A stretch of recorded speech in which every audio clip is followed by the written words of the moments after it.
Hello friends, welcome to MKG kitchen. இன்றைக்கி நம்ம பார்க்க போகிறது புளியோதரை தொக்கு வீட்டில் எவ்வளோ சூப்பராக செய்யலான்றதை பார்க்கலாம் வாங்க. அதுக்கு ஒரு கடாய் எடுத்துக்கோங்க. அதில் ஒரு கப் கடலைப்பருப்பு, ஒரு ஸ்பூன் உளுந்தம்பருப்பு, ஒரு ஸ்பூன் மிளகு, முழு மல்லி,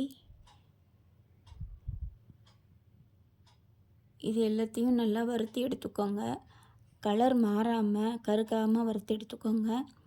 சாதத்துக்கு போடுறதுக்கு கடலைப்பருப்பு இதையும் தனியாக வறுத்துக்கலாம். இப்போது இதுக்கு தேவையான காரம், காய்ந்த மிளகாய் போட்டு இதையும் வறுத்து எடுத்துக்கலாம். இப்போது நம்ம வறுத்து எடுத்து வச்ச பொடியை இந்த பருப்பெல்லாம் ஆறுனதுக்கப்புறம் ஒரு மிக்ஸி ஜாரில் போட்டு நல்லா அரைச்சி எடுத்துக்கோங்க. இப்போ தொக்கு எப்படி செய்யலான்றதை பார்க்கலாம். ஒரு கடாயை வச்சுக்கலாம். நல்லெண்ணெய் சேர்த்துக்கலாம். நல்லெண்ணெய் சேர்த்தா தான் மிக அருமையாக இருக்கும். நல்லெண்ணெய் போட்டதுக்கப்புறமா கடுகு, உளுந்தம்பருப்பு போட்டு நல்லா பொரித்து எடுத்துக்கோங்க. இது கூடவே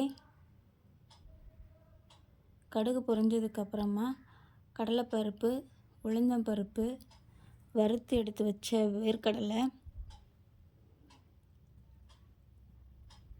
கருவேப்பிலை, காய்ந்த மிளகாய்,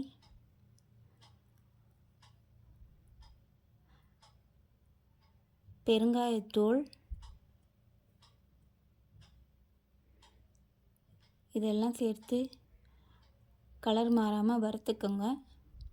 இது பொரிஞ்சு வந்ததுக்கப்புறமா புளி கரைசல், நாம் ஏற்கனவே புளியை ஊற வச்சுருக்கோம். புளியை நல்லா திக்காக கரைச்சி இது கூட சேர்த்துக்கோங்க. இப்போது இதுக்கு தேவையான அளவு உப்பு சேர்த்துக்கலாம். இது நல்லா கொதித்து வரும்போது நாம் அரைச்சி வச்சுருந்தோம் இல்லையா, வறுத்து எடுத்து வச்ச பருப்பு பொடி, இதை இதில் சேர்த்துக்கலாம். இப்போ இதை நல்லா மூடி போட்டு நல்லா கொதிக்க விட்டுருங்க.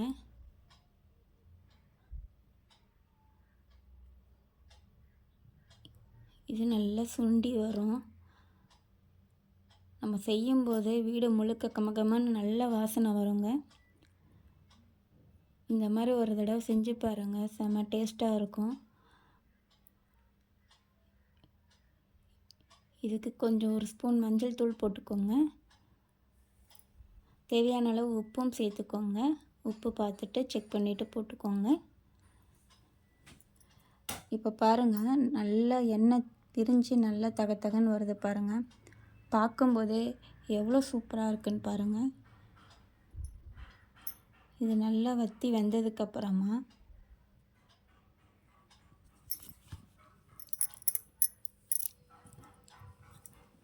பாருங்கள், அப்படி எடுக்கும்போதே ஒரு அல்வா பதத்தில் வருது பாருங்கள். இதை ஒரு சூடான சாதத்து கூட சேர்த்து சாப்பிடும்போது அப்படி கமகமான வாசனையோட செம்மையாக இருக்குங்க. இதே மாதிரி நீங்களும் செஞ்சு பாருங்கள். ஸ்ட்ரக்சர் பார்க்க எவ்வளோ அழகாக இருக்குது பாருங்கள். பார்க்கும்போதே அப்படியே நான் ஊறும் சுவையில் இருக்கும் பாருங்கள். நீங்களும் இதே மாதிரி செஞ்சு பாருங்கள். தேங்க்ஸ் ஃபார் வாட்சிங்.